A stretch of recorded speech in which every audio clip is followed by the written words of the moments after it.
Well, if you're one of the hardened, hardcore subscribers who was watching this before tonight's England Football World Cup match, thank you, and this upload is for you.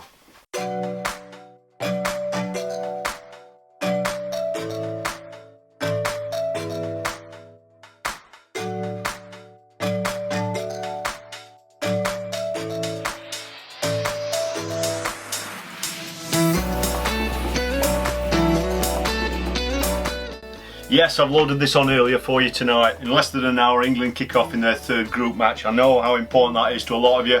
To a lot of you that aren't interested in football, I wasn't going to put an upload on tonight purely because I know the viewers and viewing figures would be down, and I have to think about those kind of things now. And I thought, well, there's just as many of you out there that don't watch football and wait every Thursday for this upload.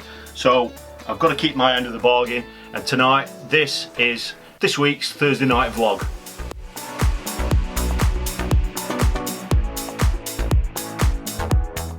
Well, it's been a red hot week weather-wise, hasn't it? It's been incredibly hot, possibly the hottest time of the year.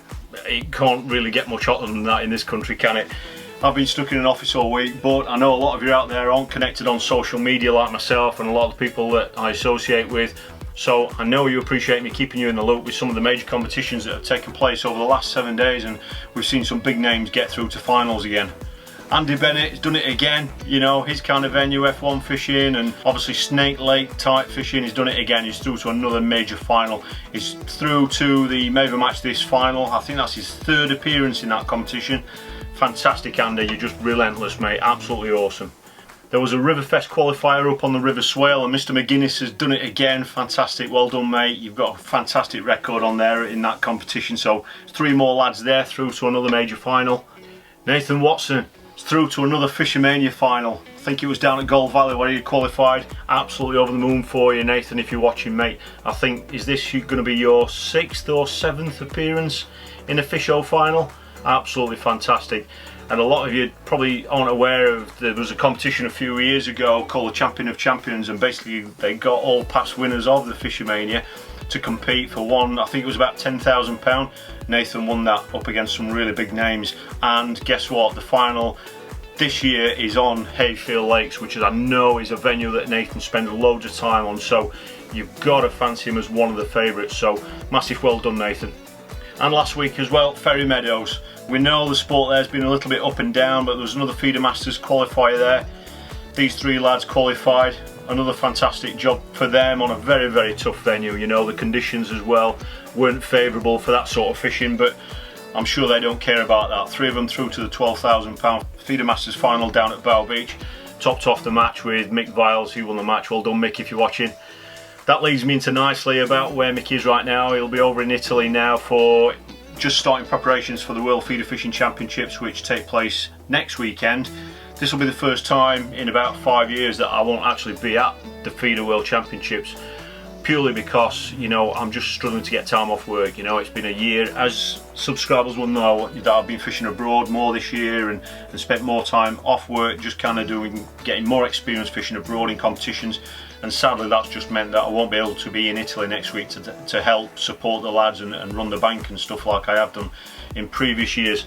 Obviously, I'll be rooting for them, and I'm sure they'll do really, really well. But best of luck to you lads if you are watching, and I hope you've all had a safe trip out there, and hopefully I'll be in touch with you throughout next week.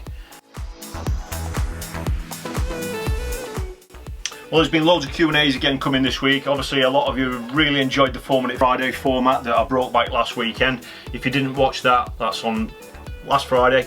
4 minutes Q&A. That's the link to last week's for you. I'm going to try and run them every week. I'm not sure if there's going to be one tomorrow, I'll be totally honest with you. So I've got 3 quick questions to go through now, just to give you a taster. And once this upload is on, I'll see if I've got time to get one on tomorrow night for you. And if you are interested in that, just click subscribe down there, and if there is one uploaded, you won't have to go searching for it, because you'll get a message saying that there's been one uploaded. I'm trying my best to get one on for you, but like I said, around work and all that sort of stuff, just life, I might not get a chance to do it for you. But if you click subscribe, if one does get uploaded tomorrow, you will know about it. If not, there will definitely be one for next Friday.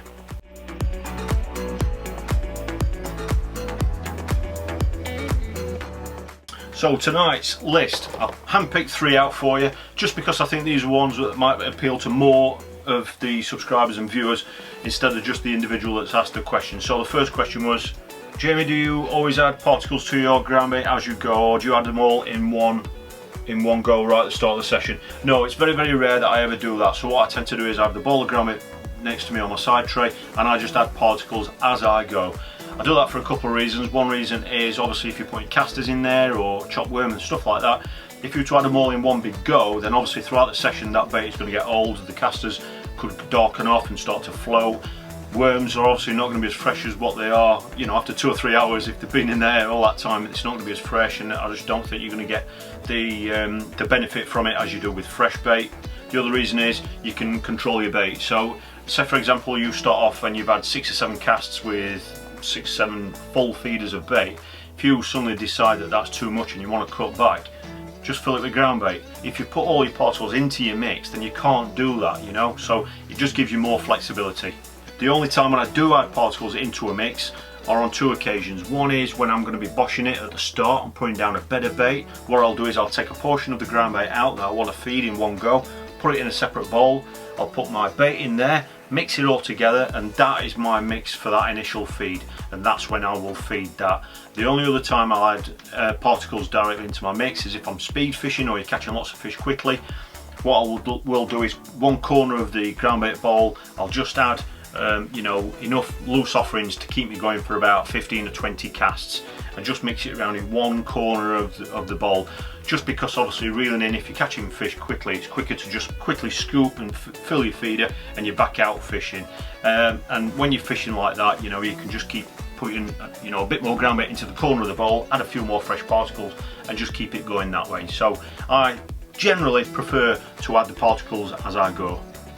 Hiya Jamie, can you tell me what your favourite or go-to bait tech mix is on commercials? I mentioned this quite a few times, but lots of people are always asking me about ground baits and stuff, and until I get loads and loads of time on the bank to spend using lots of different ground baits, I kind of keep my options quite small, purely because they're the mixes that I've got confidence in, and I know those particular mixes I'm confident with on certain venues. Just about always my number one go-to mix on commercials is Special G Green. You know, I'm not saying I always use that on its own. I do sometimes use it on its own, but even if I'm adding other stuff to a mix, you know, whether it be extra fish meal or salmon fry, which I like using, and any of the other mixes that I want to mix, this tends to be the main base mix for all my commercial mixes. And the last question for tonight is, hi Jamie, can you tell me if you ever freeze ground bait? I seem to have a problem where I seem to be throwing lots of ground bait away at the end of the session. I covered this last week briefly. No, I don't freeze ground bait anymore. I used to for a while, but then a couple of occasions, it was in summer, I was on a venue miles and miles away from Sheffield, and it was about, you know, it was out of my bag and out of the freezer for about, I don't know, 5 hours, 6 hours or whatever, before I even got to the match, before I even got fishing. And by that time, it just, a couple of times, it just kind of smelt as though it had gone off a little bit. This applies more to fish meal mixes. And, you know, once that happens, it puts, you know, that little bit of doubt in your mind, and throughout the whole session, you know, I was just kind of thinking, is my mix right? Is it sour? Has it gone off or whatever? And I just don't like, you know, going to my peg with that doubt, so I just don't risk it anymore. I mix it on the morning, sometimes at home or at the digs if I'm on a festival, but even then it's only a couple of hours before I actually start fishing. So no. And your other issue is wasting ground bait. It's a pet hate of mine even now. I mean, I don't have to go out and buy ground baits like I used to, like I did for years and years and years. I don't do that, but I still got the same practices now. I hate wasting ground bait. The best bit of advice I can tell you, and best bit of advice I can give you as regards this is, we all know ground baits aren't cheap. You know, they're not. Even brown crumb these days is a lot more expensive than it used to be. Just don't waste it, alright? The best thing you can do is measure it out, you know? Just get a nice little tub. It doesn't even have to be as big as that. I mean, this one is, it's one of the Matrix ones, 2 pints, okay? So you know you can just measure your ground bait into there, cap it off and mix that, and then you know, if you run out, then you run out, but just try and gauge it. It is a little bit of guesswork, it's guesstimation, and experience will tell you about how much ground bait you tend to need for a session. That way, you know, you're not going to be mixing too much. You're going to be, you know, instead of mixing a bag up every time you go, just mix what you need, you know. It's very, very rare you run out of ground bait, you know, and let's face it, you You know, there's two different ways of looking at groundbaits, the way that I see it. If you're fishing in winter, when you're not feeding anything, well, i.e. particles and stuff, you tend to find you're feeding more groundbait. Okay, so you might want a little bit more groundbait, but don't forget in winter you might not be casting quite as often. And the other issue is in summer, when there's loads of fish there, you might think you need loads and loads of groundbait because there's loads of fish there, so you're going to be casting a lot.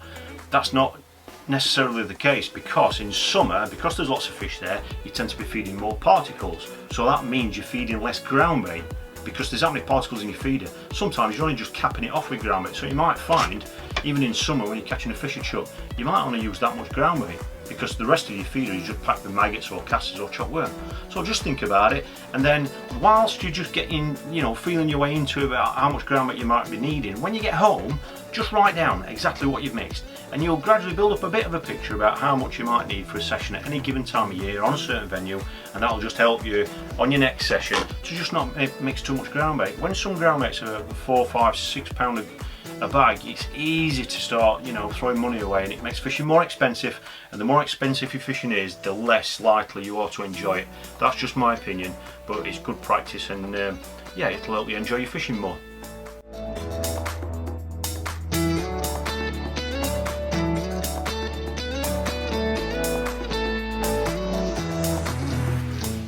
Well, it's been a bit of a rush job again tonight. I know some of you are probably waiting for that England game now, and if a lot of football fans out there are watching this after the football, I really hope they've got the result that we all want them to get.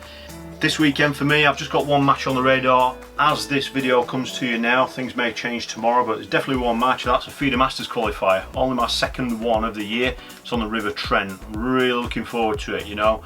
It's always exciting fishing rivers like that, you know. It's exciting, and I've pretty much got an idea about what I'm going to be doing, but obviously that depends where I draw. So I know I'll see some of you there, so it'd be great to see you on Sunday.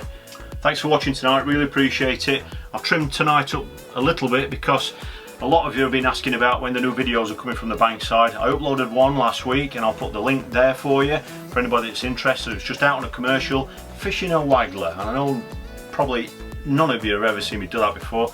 I love fishing the waggler, I grew up fishing the waggler, and you know, I don't do it as often as I'd like to these days.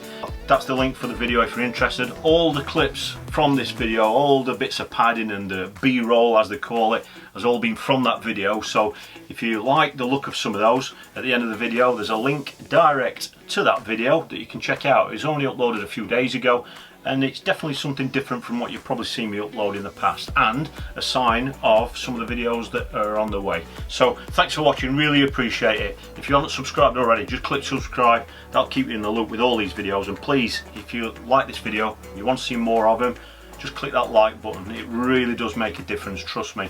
And obviously if you can share it as well, I'd really appreciate that. It just helps share it, and the more views, more clicks and likes that we get, the more of these I'll produce. Have a fantastic weekend. Let's hope this weather holds, and I hope to see some of you Sunday. If not, wherever you are, have a fantastic weekend. Thanks for watching, and I'll see you all in a couple of days.